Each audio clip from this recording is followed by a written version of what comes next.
What if I told you that most of the major health problems we all worry about, they don't actually start with your heart or your liver? The real story, the one that we so often miss, actually begins somewhere much, much deeper.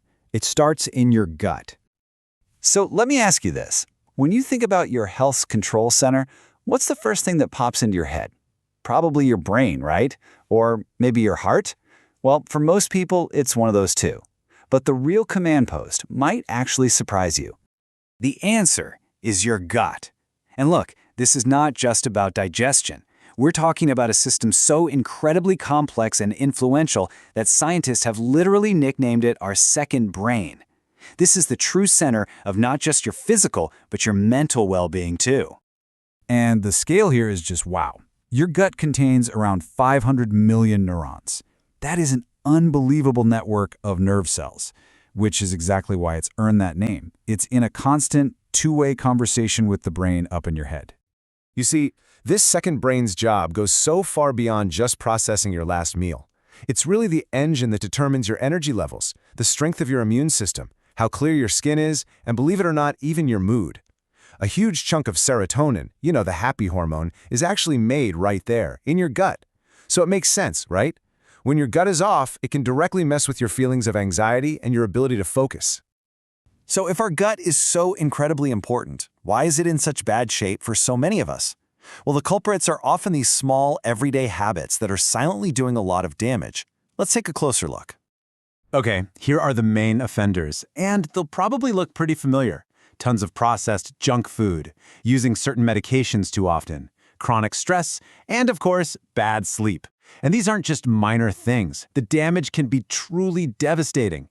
In a tragic recent case, an 11-year-old girl's intestine actually ruptured from eating too much junk food. It's a shocking, heartbreaking reminder of just how high the stakes are. Now, all those factors can lead to a condition that's called leaky gut. And, well, it's pretty much exactly what it sounds like. The protective lining of your intestines gets damaged, creating these tiny little gaps that allow toxins and bits of undigested food to leak out into your bloodstream. This triggers inflammation and a whole cascade of problems, everything from skin issues and allergies to brain fog and just feeling tired all the time. Okay, so that's the problem. And yeah, it's a serious one. But here is the good news. This is reversible. You absolutely can heal your gut. So let's switch gears and talk about the solution. There's a really clear framework for this, and it all comes down to 5 simple but really powerful rules. Rule number 1 is all about fiber. I once had a client who told me, I barely eat anything, but I always feel bloated, and my stomach just feels so heavy. The problem wasn't how much he was eating, but what was missing from his diet. The key thing was, he wasn't getting nearly enough fiber. And here's why fiber is a total non-negotiable. It is essentially the food for all the good bacteria living inside your gut. You see, the parts of plants that we can't digest are exactly what they love to feast on. Without fiber, these beneficial little guys start to starve. Your whole digestion slows down, and problems like gas and constipation start to creep in. So where do you find it? Simple. Think whole foods. Grains like oats and millets, veggies like carrots and cabbage, and whole fruits are just packed with fiber. And here's a really important point. Eat the fruit. Don't just drink the juice.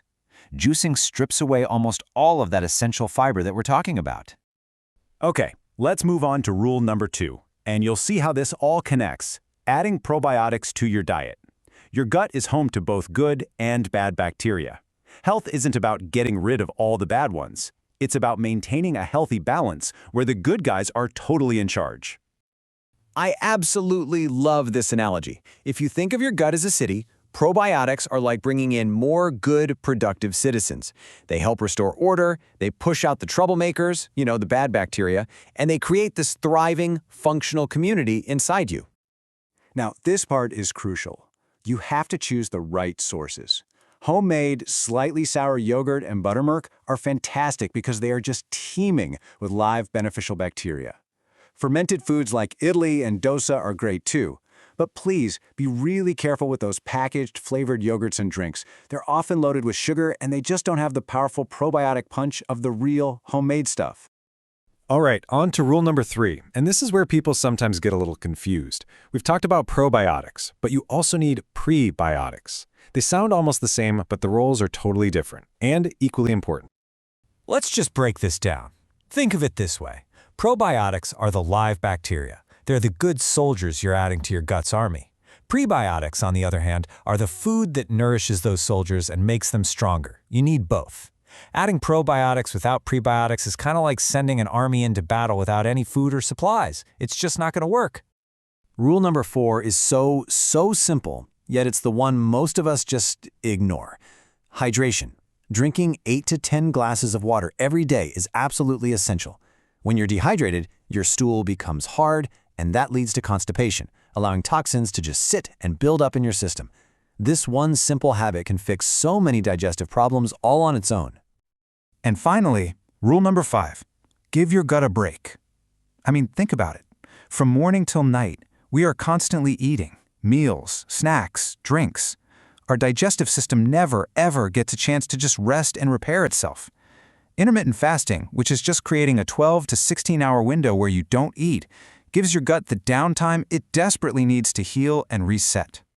Now, while you're adding all these amazing things in, there are 2 things you absolutely have to cut out. Sugar is public enemy number 1. It weakens your good bacteria and it's a feast for the bad ones. And ultra-processed foods, the chips, cookies, ready-made meals, they might fill your stomach, but they offer zero nourishment, cause constipation, and throw your gut's delicate balance into complete chaos. Okay, so alongside those 5 big rules, I want to share a really simple home remedy that you can use for some immediate relief. It just uses 3 common kitchen ingredients to help soothe your digestive system. It's a cumin, coriander, and mint water. It's so easy. Just mix the ingredients in a glass of water, bring it all to a boil, then strain it and sip it slowly while it's still warm after your lunch. Cumin helps with digestion. Coriander cools the stomach and reduces acidity, and mint is great for soothing irritation. Together, they give you this amazing natural relief. When you start to put all of this into practice, the changes you'll feel go way beyond just not feeling bloated anymore. A healthy gut truly transforms your entire life. Just imagine it for a second. A stomach that feels light, not heavy. Energy that's stable and consistent all day long. Skin that's clear and glowing. A mind that's calm, free of that constant fog, and actually able to focus. And an immune system that's strong and resilient. I mean, this is all possible when you heal your gut. So after hearing all this, the question really isn't whether gut health is important, but what are you going to do about it? Looking at these 5 rules, these simple remedies, what will be your first small step to start healing your second brain?